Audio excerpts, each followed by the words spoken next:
Kalau minggu kemarin kita influencer. Mungkin yang iya soalnya lagi rame kan, lagi di Instagram kan. Soalnya saya lihat juga CEO dari PT apa itu namanya? PT Live Dream. Mereka juga dari kan ada. Itu Banyak sih di Live. iya. Perusahaan bergerak di bidang itu. Akomodasi villa kalau nggak salah. Mantap kan akomodasi villa. Terus juga kemarin sempat dapat reward. Iya, saya juga lihat iklan itu dia dapat reward dari beberapa vendor itu, kalau nggak salah. Reward akomodasi yang lumayan sih, yang ibaratnya udah tingkat atas mereka. Apalagi pasti income mereka gila sih. Pasti sih, yang kalau nggak salah nih mereka ada 4 unit villa sih. Bali, Labuan Bajo, Bogor, sama satu lagi kalau nggak salah mereka lagi rencanain di mana di luar negeri kalau nggak salah. Bisa sih itu jadi bahan kita buat podcast. Gimana kalau kita undang CEO nya? Boleh. CEO muda. Tapi harus kita atur jadwalnya Pasti sibuk banget kita pasti atur sibuk banget. pasti. CEO mudanya itu kalau nggak salah sih apa ya? Kemarin tuh dia habis di mana? Habis dari mana gitu? Habis dari luar negeri kalau nggak salah. Soalnya saya juga follow up tentang dia sih. Iya dong. Pasti keren banget sih kalau misalnya kita undang kan biasanya tuh kita tuh undangnya influencer. Iya. Jadi kayak kapan lagi kan kita bisa undang CEO apalagi yang lagi viral tuh saat ini pengusaha muda. Untuk motivasi juga kan sama teman-teman yang lain. Mungkin buat teman-teman kita cari tahu dulu lebih lanjut PT Live itu gimana terus kita cari kontaknya. Kita atur jadwal sama sekretarisnya atau gimana. Terus juga kasih tahu teman-teman entertainment juga teman-teman yang lain untuk siap-siap. Terus yang penting sih kita atur jadwal dulu sama CEO. Kalau udah dapet jadwal, kita atur tempat baru teman-teman. Kita podcast santai aja lah, Iya. biar lebih relax juga kan. Biar enak ngobrolnya kan. Oke.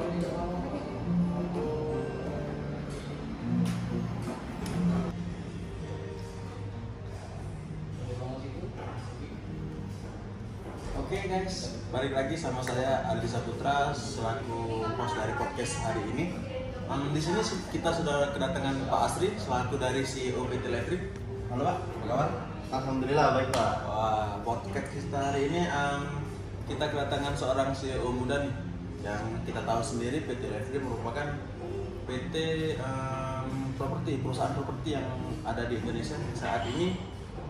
Menurut saya yang sedang ada di atas angin karena soalnya PT Live Dream selalu menerima reward dari beberapa vendor yang mensurvei bahwa perusahaan Bapak itu merupakan perusahaan yang terbaik Pak karena selalu dipakai oleh orang turis luar negeri dan turis dalam negeri. Ya kebanyakan ya. Iya, mungkin langsung saja mungkin teman-teman di sana juga mungkin banyak yang kepo nih. Gimana sih cara Pak Asri untuk membangun perusahaan ini bisnis sukses ini? Langsung saja sih kita mulai pertanyaan yang awal pertamanya.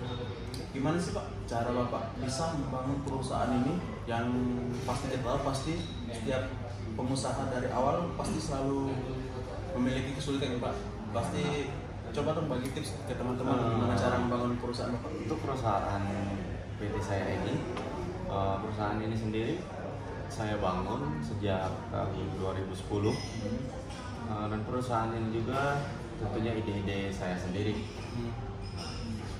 Karena mengapa saya bisa membangun akomodasi villa karena seperti yang kita lihat untuk peluang mendapatkan profit yang lebih besar itu salah satunya dari wisata. Ya, benar sih Pak.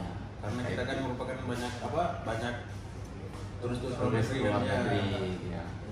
Oke itu Pak. Oke.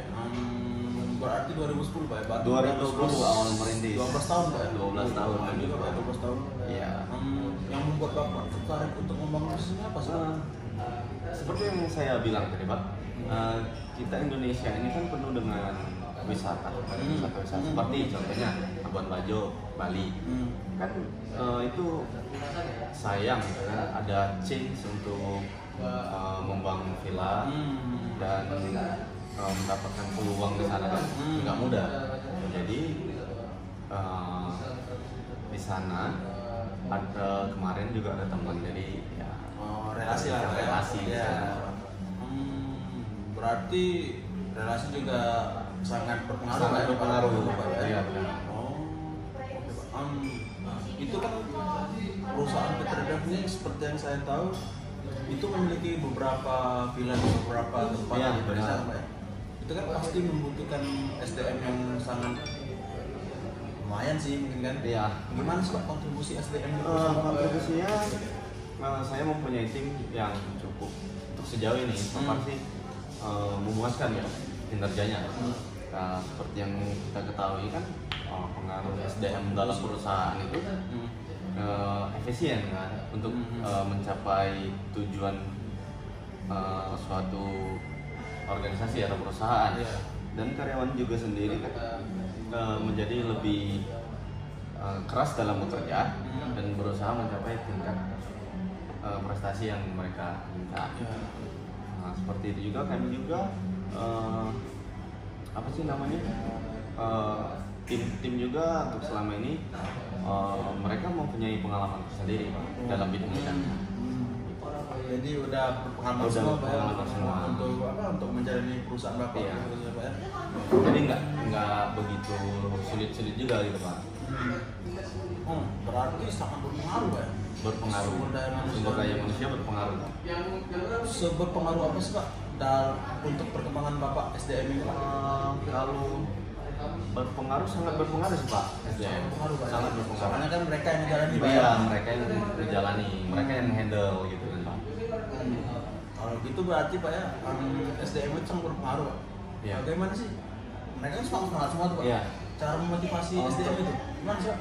Untuk memotivasi yang kita ketahui kan motivasi itu untuk mendorong karyawan atau yang menghormati. Sedangkan di setiap orang memiliki motivasi masing-masing. Untuk motivasi sih biasanya perusahaan saya melakukan reward atau family tour gitu Pak. Kayak kasih reward karyawan gitu Pak ya, kasih penghargaan atau prestasi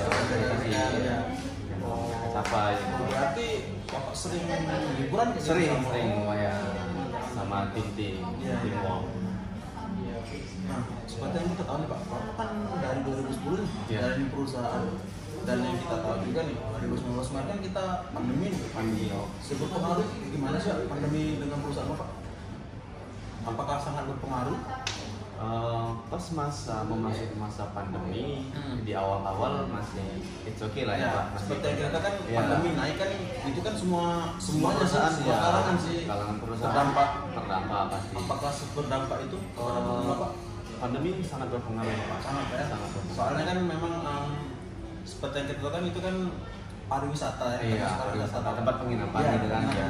Tempat turis kan sangat pengaruh Pak. Sangat berpengaruh Pak. Soalnya kan masalah COVID atau pandemi gitu kan, turis berhalangan hadir, bisa datang, bisa berkunjung, kendala COVID, jadi sangat berpengaruh sih Pak.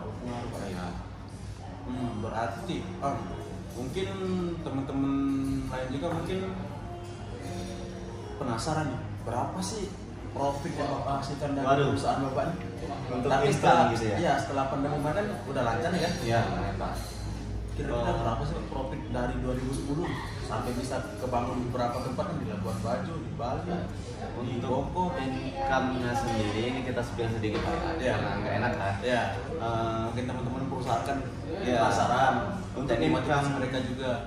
Perusahaan akomodasi villa ini per tahun itu untuk 2 villa saya lebih kurang 18 M. Iya, tapi itu masih kotor. Iya Pak. Mungkin kalau bersih-bersihnya bisa 10 atau 15 gitu kan. Lumayan sih. Lumayan. Berarti 18 M itu dipotong segala macam ya, gaji, fasilitas segala macam. Belum ada yang perbaikan. Iya. Berarti untuk teman-teman nih 18 M. Aduh. Untuk profitnya Pak ya? Lumayan. Mungkin untuk kedepannya saya bertanya ada yang lain nggak sih yang ingin Bapak kembangin di perusahaan Bapak? Oh, untuk perkembangan mungkin untuk kedepannya nih Pak, Ya. Melihat turis dan pariwisata ini kan seperti yang kita lihat aja. Untuk saat ini kebanyakan anak-anaknya healing gitu ya Pak. Nah, untuk rencana selanjutnya ini ada 2 rencana sih Pak, tapi yang lebih fokus ini saya ingin mengembangkan villa ini ke luar negeri. Ya, ke luar negeri. Untuk tempat udah tahu? Untuk tempat masih belum masih dicari. masih. Ya, karena kan untuk bercocok Ya, dalam ini. untuk apa? Untuk membangun dengan Bangunnya suasana sangat kuat ya, benar Pak. Berarti itu butuh SDM dari kita atau dari luar juga, Pak? Itu yang pertama ya pasti SDM dari kita juga perlu. Ya. Nah, yang lebih berperan penting pasti SDM dari sana. Berarti selain membuka villa di sana, Bapak Asri ini juga membuka lapangan kerja nih bagi teman-teman. Ya, Bagi benar. teman-teman, Benar. siapa tahu teman-teman ada berkompeten kan? Boleh. Ingin mendaftar kan sendiri. Terus mungkin untuk pertanyaan terakhir nih Pak, apakah Bapak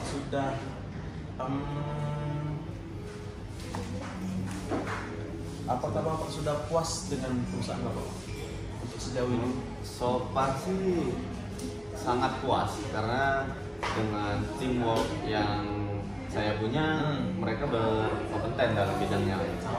Sangat bertanggung jawab. Dan juga kinerja mereka untuk sejauh ini bagus-bagus semua Pak, karena ya mereka sudah berpengalaman di bidangnya masing-masing gitu Pak. Kalau untuk sejauh ini sih puas banget ya Pak. Kerjanya. Pasti menurut saya sangat puas karena seperti yang saya tahu nih Pak ya, perusahaan Bapak itu sangat banyak dapetin reward penghargaan dari vendor-vendor kayak gitu kan. Pasti sangat berkompeten. Oke, mungkin saya ambil kesimpulan nih dari podcast hari ini,